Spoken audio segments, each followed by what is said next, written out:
Good afternoon, class. We will now proceed to the chapter 2 of our course module. So we are already finished with chapter 1, Introduction to Macroeconomics. Chapter 2 will deal on scarcity. As we all know, scarcity is a big word when it comes to the world of economy. Okay, so let's start. In economics, scarcity refers to limitations, limited goods or services, limited time or limited abilities to achieve the desired ends. Life would be so much easier if everything were free. Why can't I get what I want when I want it? Why does everything cost so much and take so much effort? Can't the government or at least the college or local towns, or if not that, my parents just give it to me, or at least make a law so that if I want to buy pizza, there's a pizza shop nearby that has to sell me pizza at $1 or slice. So, in scarcity class, since not all resources will be available at the same time, okay? So, ang mangyayari dito is how can we maximize the best output out of these available resources since limited, sabi nga natin, the resources is limited or the resources are limited, so you have to prioritize on what or which on these products will be produced at a much greater quantity compared to the other products. Yun yung scarcity. It's not all the time na abundant yung resources. Most of the time, limited yung resources na gagamitin natin. So, we have to utilize this limited na available resources to its maximum output para masabi natin na maganda yung takbo ng ekonomiya. So, sabi dito, that you can't have everything you want the moment you want it. The moment you want it is a fact of life. Figuring out how much individuals, families, communities, and countries might best handle this to their benefit is fundamental to what economics is about.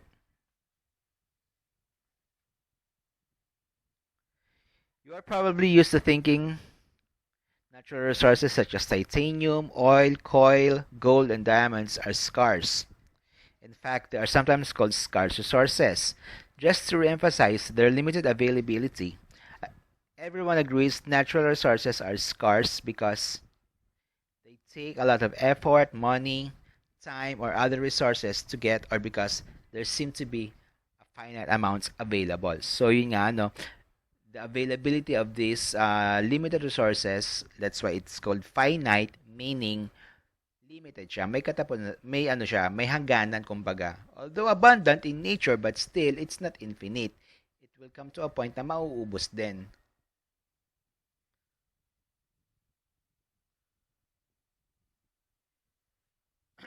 So, tingnan natin. Medyo enlarge ko lang to para makita natin.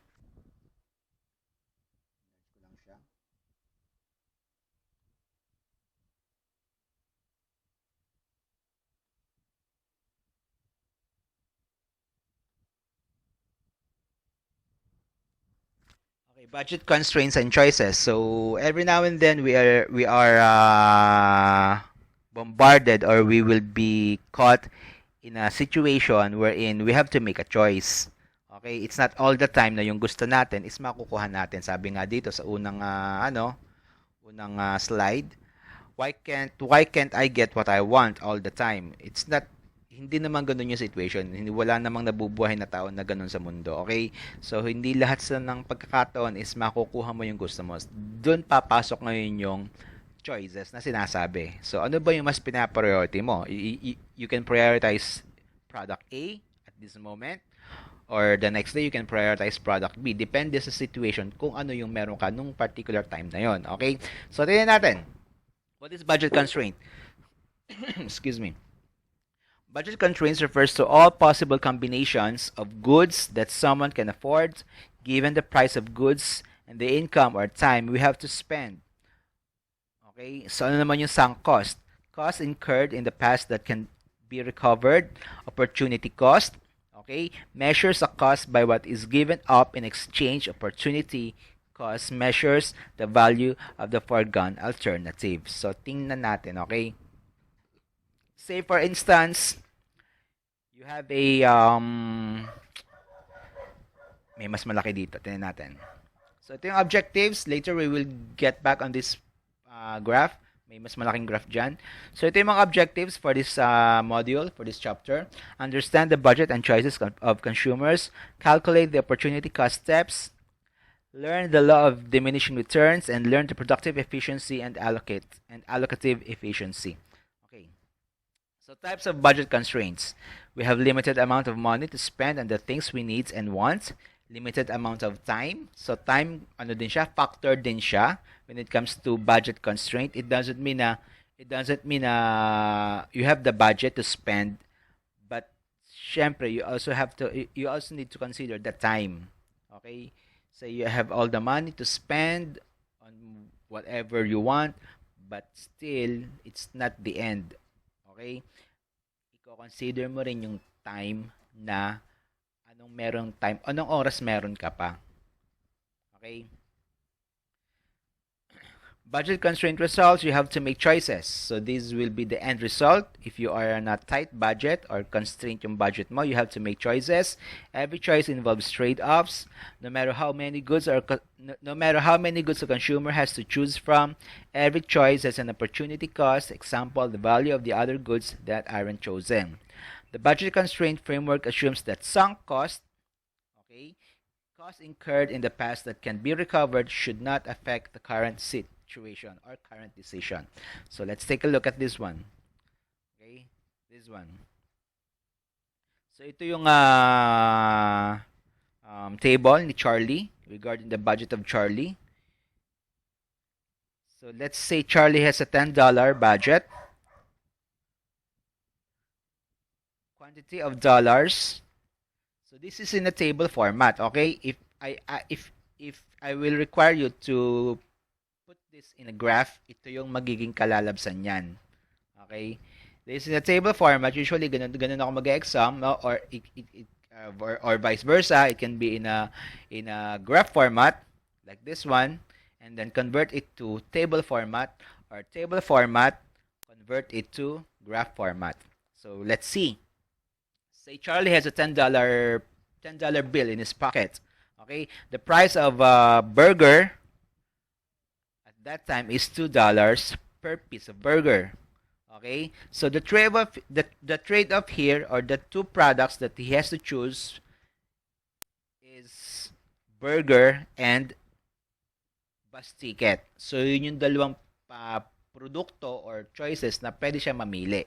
Okay, so the price of dollar, or the price of a burger, is $2, and the price of a bus ticket per ticket is 50 cents. Okay, so for at point A, okay, for every $5 or for every five burgers that he will buy, okay,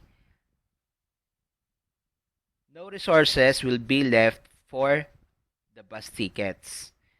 Sinagad na niya yung resources niya dito sa burger. Okay, bumili siya ng 5. So, naturally, wala na siya mabibili na bus ticket. 0 na siya. Okay, so tingnan natin. Doon naman sa apat na burger ticket, or apat na burgers ang binili niya. It will cost him 4 times 2, $8. Okay, so meron pa siya natitirang $2 or 2 pesos, which can avail at least or exactly 4 tickets amounting to $2. May sukli pa siyang 2. So basic lang naman yun, class. That's how it goes.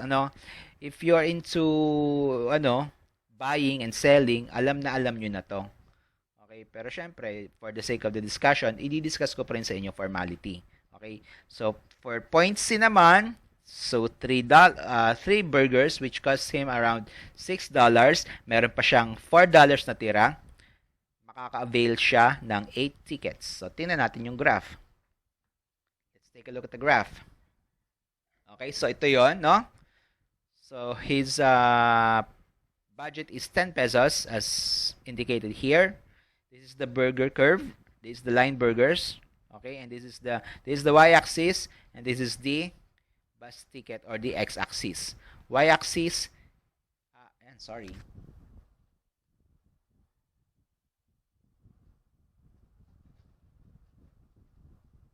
y-axis, x-axis. Okay. So sabi nga kanina sa table, for every 5 burgers na bibilihin niya, wala na siyang mabibili na bus ticket. Ayun. Okay, 5-0. For every 4 burgers na mabibili niya, makakabili siya ng 4 bus tickets. So ang tanong diyan, what is the opportunity cost or what is the ratio of burgers to bus tickets? It can pwede ring itanong 'yon, class. So what is the ratio of burger? Pag tinanong sa inyo, what is the ratio or what is the opportunity cost of burger to bus tickets? Per 1 burger to 1 bus ticket. Okay, so ganun lang 'yung class. Tingnan natin.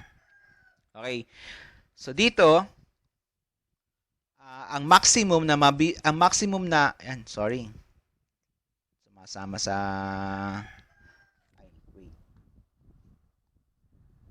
ang maximum na mabibili niya for his money for a price of $2 each sa burger is 5 burgers. Sa ticket naman 20 tickets. So paano ngayon makukuha yung opportunity cost? Okay? So simply divide 20 divided by 5 is equal to 4. Okay? So ibig sabihin, for every 20 divided by 5 is equal to 4. Ayun, no? 24. So ibig sabihin, for every burger na bibilhin ni Charlie, okay, the opportunity cost sa ticket is 4 tickets. Okay? For every burger na bibilhin niya, ang opportunity cost na sabihin sinacrifice niya for the ticket is 4 tickets. Okay? And vice versa. For every 4 tickets na bibilhin ni Charlie, okay, ang isasacrifice naman niya when it comes to burger is 1 piece of burger. Okay, so ang opportunity dito is 4. 4 or 20 divided by 5 is equal to 4. Okay. Next. Okay, so what is production possibilities frontier? Production possibilities frontier or curve is a diagram that shows the productively efficient combinations of two products that an economy can produce given the resources it has available. Sabi ko nga kanina, you are about to make two products or two different choices, but the availability of resources is limited. So dun ngayon papasok yung ating sinasabi na production possibility frontier or sa ibang book, ang tawag dito is PPC. Okay, pareho lang siya. The PPF or the PPC, the production possibilities frontier or the production possibilities curve. Ayun, pareho lang siya. Okay? So let's see. So what is the similarities? Similarities with individual constraints. While individuals face budget and time constraints, societies face the constraint of limited resources. Example, labor, land, capital, raw materials, etc., etc. Because at any given moment, society has limited resources. It follows that there's a limit to the quantities of goods and services it can produce. In other words, the products are limited because the resources are limited. So, limited yung product. Syempre, the product will come from resources. Okay? Pag limited resources, limited din yung product. Now, the challenge here is how can you utilize these products, how can you utilize the resources in creating these two products or in creating different products? So, yan. Another graph. Difference between an individual's budget constraint and a PPF.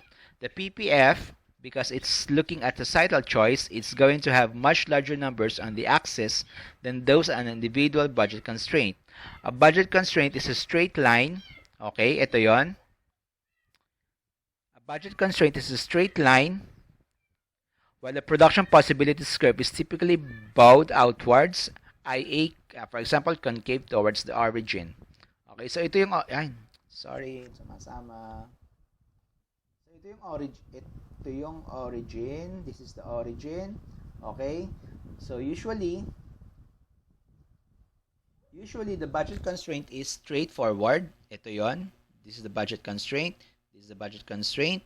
And usually, the PPF is an outward curve from the point of origin. Okay, so tingnan natin. here, healthcare, and the two factors here are healthcare and education. Okay?